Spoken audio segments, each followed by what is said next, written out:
Hi guys, this is Lada from astrolada.com with your April 2019 video horoscopes for each of the 12 signs. And April is going to be an extremely dynamic month. Guys, till the 20th of April we have absolutely no fixed signs. Planets are, in changeable, mutable signs, so there'll be a lot of fluidity, a lot of changes that are happening, but we have a powerful alignment that happens so rarely. That's happening in April. We're going to have four planets in their own sign or sign of exaltation. It will be powerful manifesting time, but with a lot of changes. So it's not going to be fixed, it's not going to be fluid, but some tremendous amazing results can happen. So I'm going to lead you sign by sign through each one of those influences. For each sign, I just wanted to let you know that we're starting a predictive course with Victor. Victor is an astrologer everyone probably knows already from the channel. He had the best-selling course ever. I mean, we saw like 300 places, and about 100 people came and said we want him to teach predictive techniques, everything he knows, because he has like a 90% predictive success, which is so rare. I mean, anything above 50 is amazing. So he decided that he's going to teach all his techniques, which are based on classical astrology, classical predictive techniques used by the ancient people, and he's going to do it in 10 weeks module, and it's going to be 40% off if you get your seat till the 17th of April. So it's only $300, otherwise it's around $500. So yes, like a course for the summer and the spring, guys. Really, I'm very excited about it, to learn about that as well. And we're also, don't forget to check our written horoscopes for April 2019, which is just $7.99, and it's 300 pages. It's like a textbook. I've done it with my teacher, all the aspects, transits. So after that, you can just use it even to learn astrology through it, because there's an explanation of all the possible combinations, what it means, so you can keep that as our astrology book of 300 pages with different meanings of planets and degrees. So that's an amazing piece of love, work of love and effort. So check this out. So, all right, so let's start with the signs. So Libra, April 2019. Let's see, how are the planets affecting you? Well, there is a great focus on learning something, on researching, on studying. Why is that? Because the ninth and third houses are activated, so is the sixth. Most of the planets, Jupiter, Mercury, Venus, and Mars, are in third, sixth, and ninth houses from Libra, which are houses of the mind, the lower, the higher mind. So very good time to research, to study, to kind of compare things, to try and see. It's not time for radical, big, super big changes, but to improve on what you already is in your life, or what you already have started on, or to research about such things, to research about beginning some radical new changes.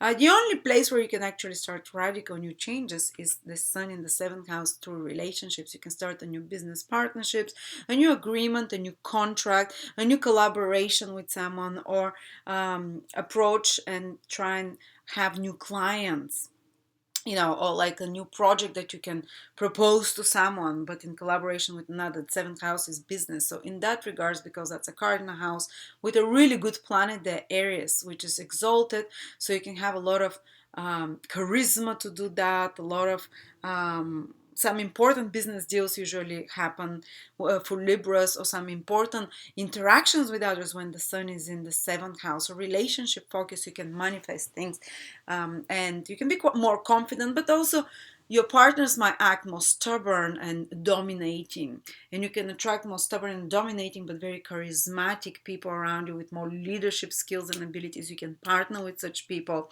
or you can try to collaborate with them, because they can create something really good for you, because the sun is exalted. Even if they're a bit of a pain in the ass, quite dominating, quite stubborn in some way, they have a creative vision, because the sun in Aries is extremely creative, full of new ideas that can help you. But the other planets are mostly in mutable signs, that your mutable houses, which is about learning something, about revising something, about preparing for something, about working on something as well. The sixth house in particular, sixth house about perfecting something, third house about skills, ninth house about changing your mind, seeing it from a different perspective, seeing the bigger picture. So all those things are involved. But let's see specifically. There are two important astrological events happening this month. One of them is that Jupiter is turning retrograde on the 11th into your third house, and it's going to be retrograde, I think, till July including as well. And that means, what does it mean? That you're going to have the opportunity now to really integrate those new things that Jupiter introduced into your life, to really make them your own. And what did Jupiter introduce into your life?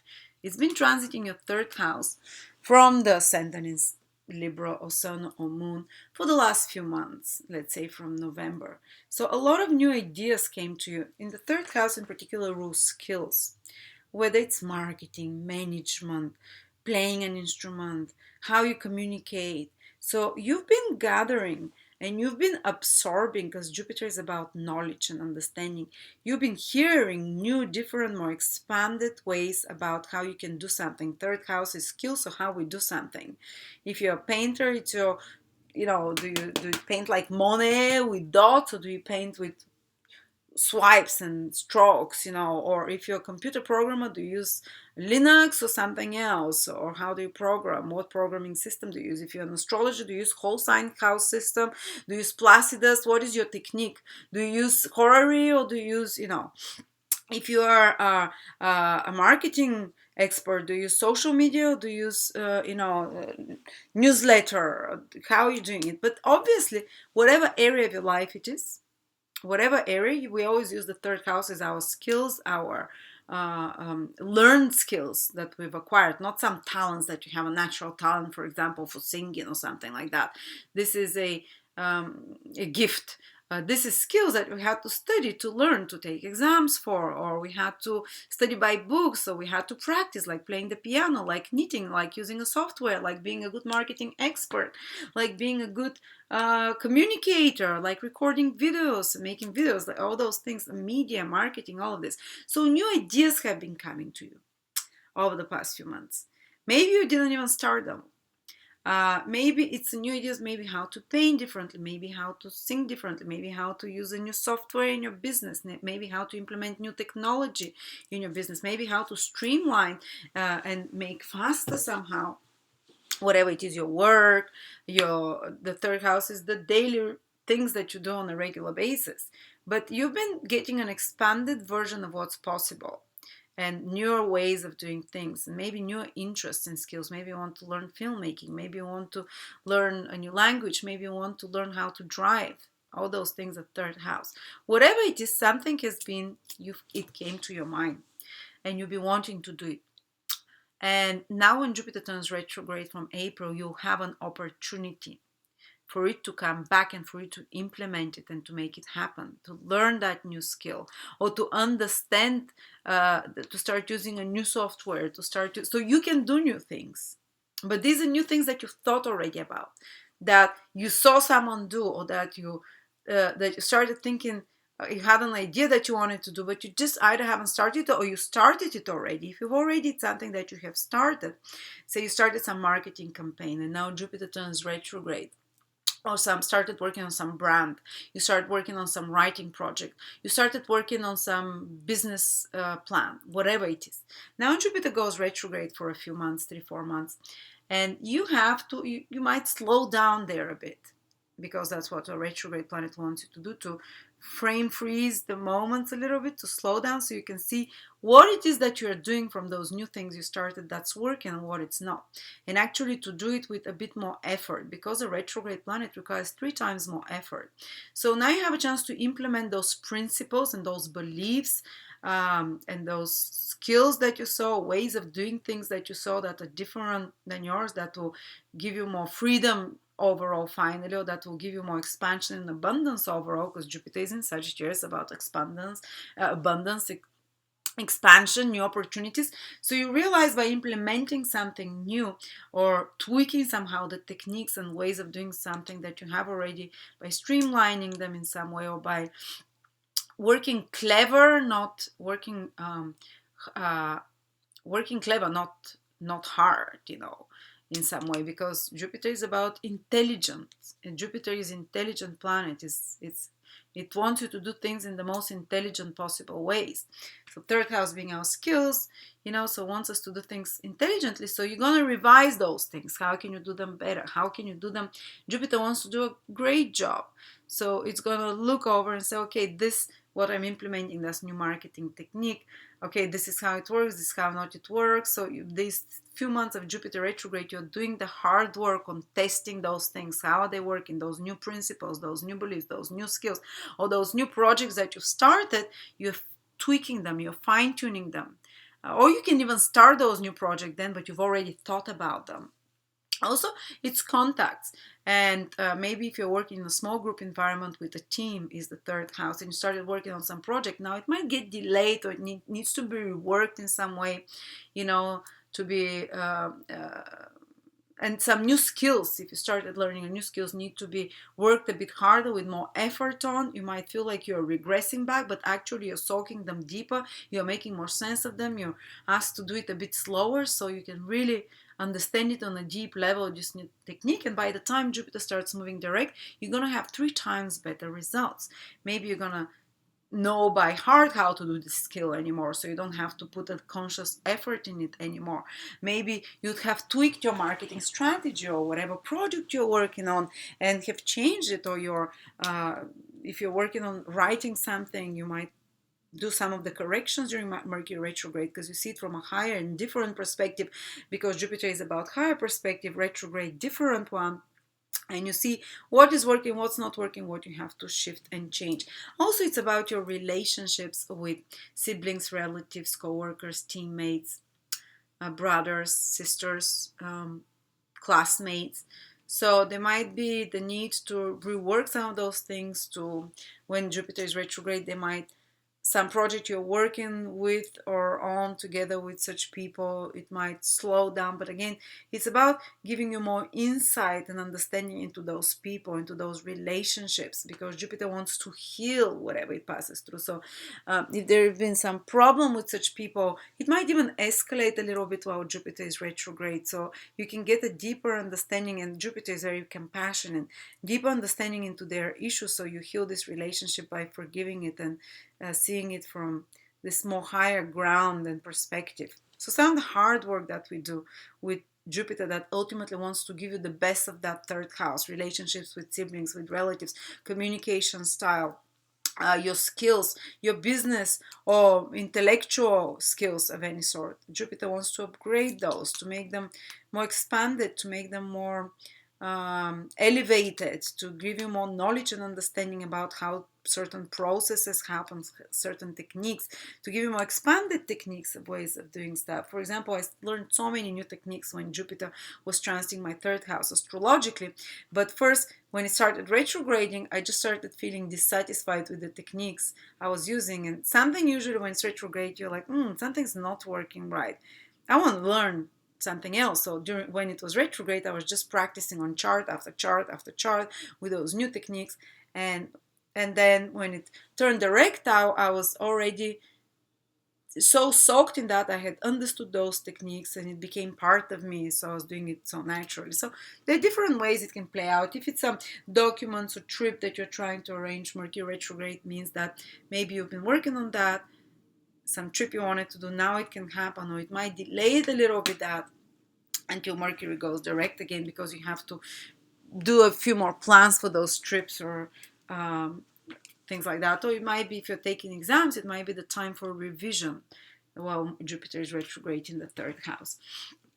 All right. It's connected also sometimes to moving, Mercury, Jupiter retrograde, but it's something that you've planned. It's not a sudden move. Third house is moving, to move. It's not a sudden move. It's something you've thought about, and it can happen during this retrograde period.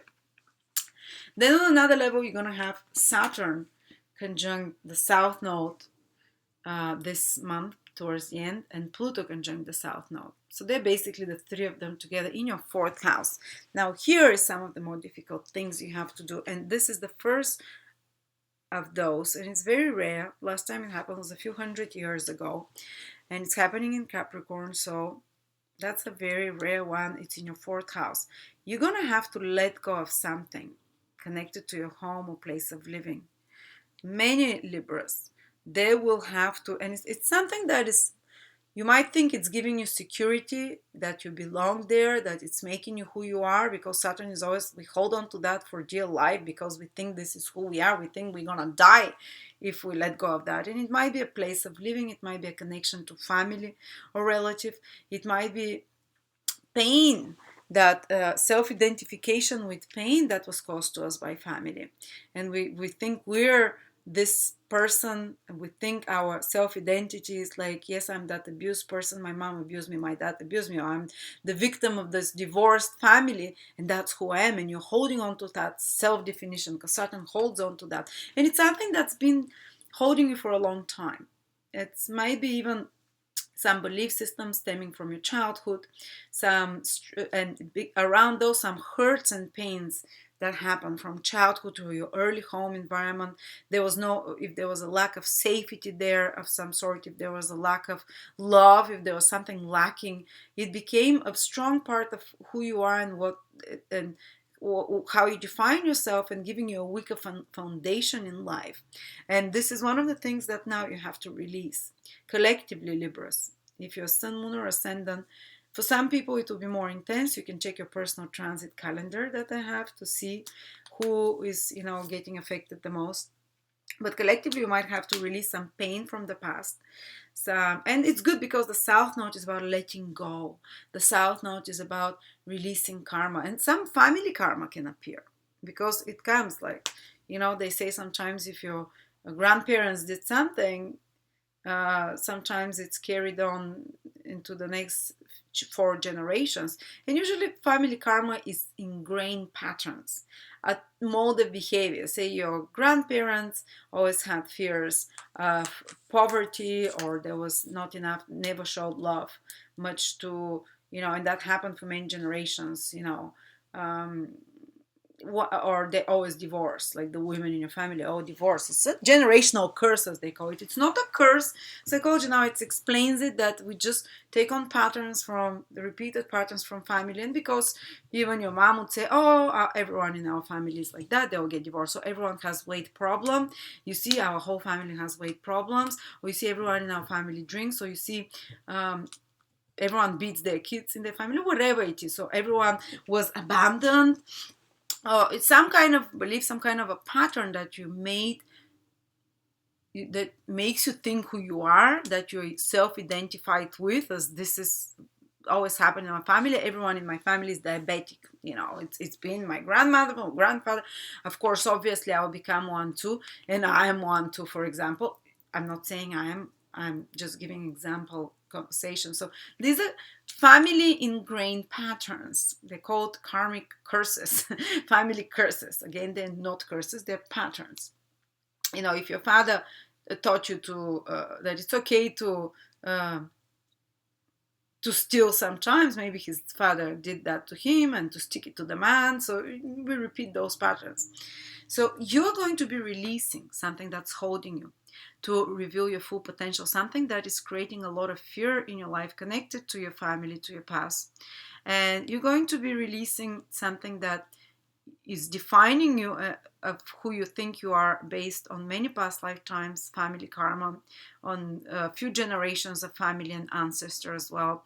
And it can create a lot of deep feelings starting to emerge over the next 1 year, starting with April, May very strongly, then again towards the end of the year, because Saturn, Pluto, the South Node, Saturn and Pluto will join again, but it's super intense now in May and April. Super intense because the South Node is part of this picture.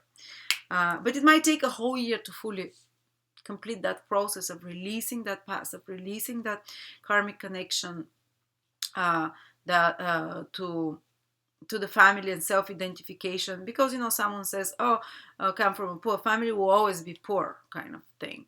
This is the kind of patterns that Saturn and conjunct the South Node, conjunct Pluto, will allow you to release. Very deeply ingrained, family ingrained belief systems that are almost like in your bone. They're the foundation of your life. Look, the 4th house, they're like what you're building your whole life on.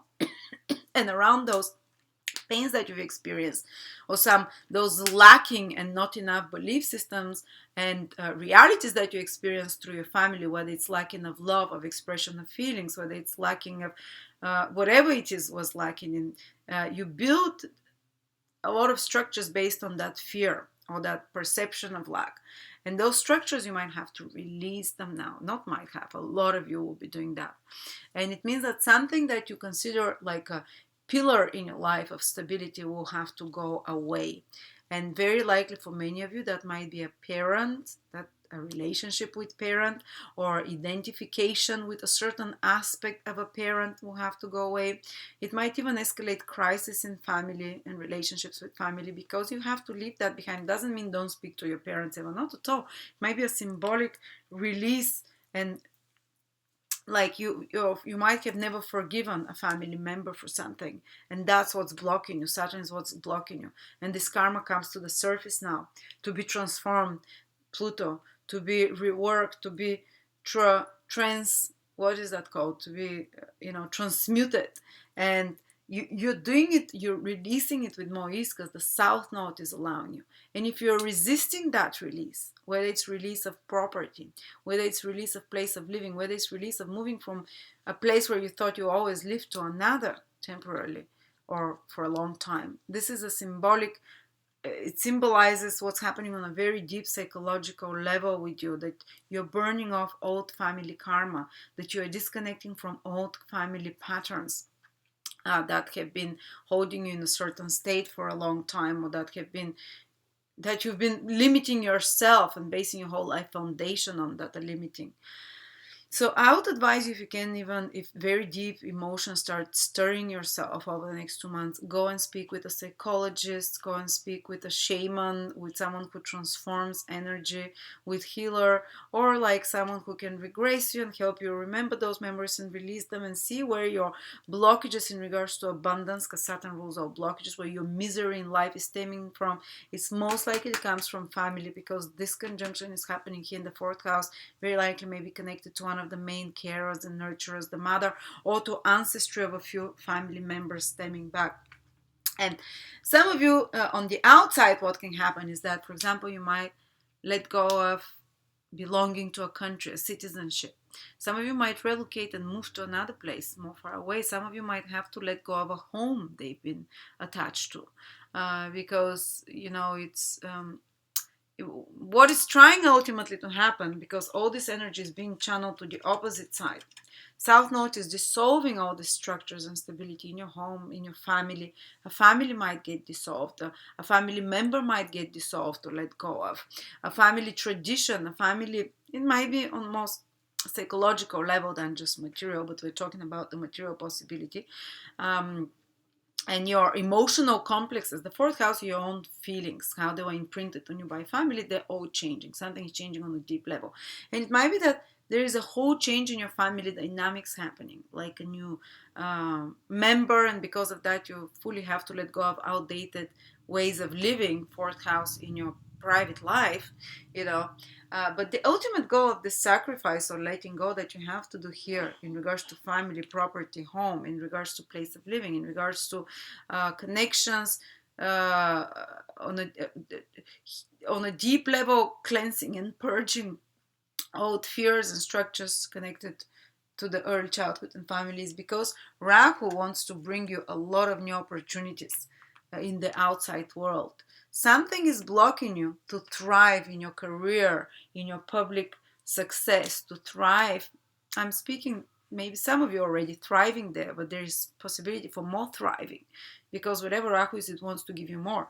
But by dissolving and letting go, and even if you have to let go of a place you live in, don't worry, let it go, because it will, or if you have to change place of living, or something to do with family dynamics, all those things we talked about, it's going to lead you, it's going to open doors for you for more worldly success, and to do something more noticeable in the world and more worldly achievements.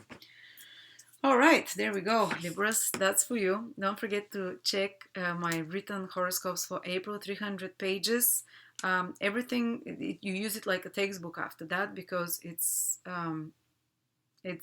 basically say if there is Venus conjunct Mars in the sky, or Venus in Pisces. I've written 2 or 3 pages together with my teacher on the description, how I see what it means. So you can use it in natal charts, you can use it in predictions, you can use it to learn astrology. It's not just outlook of April, it's a whole textbook basically. And also don't forget our course with Victor on classic predictive techniques made easy, 10 modules. It's 40% off till the 17th of April. So we're going to do it over a few weeks. After that, very excited about that. It's only $299. After that becomes $499 because Victor has predictive success of the highest I've ever seen. So, and after that, we're going to make you a certificate, guys, so you can be a certified predictive astrologer. So, thank you so much.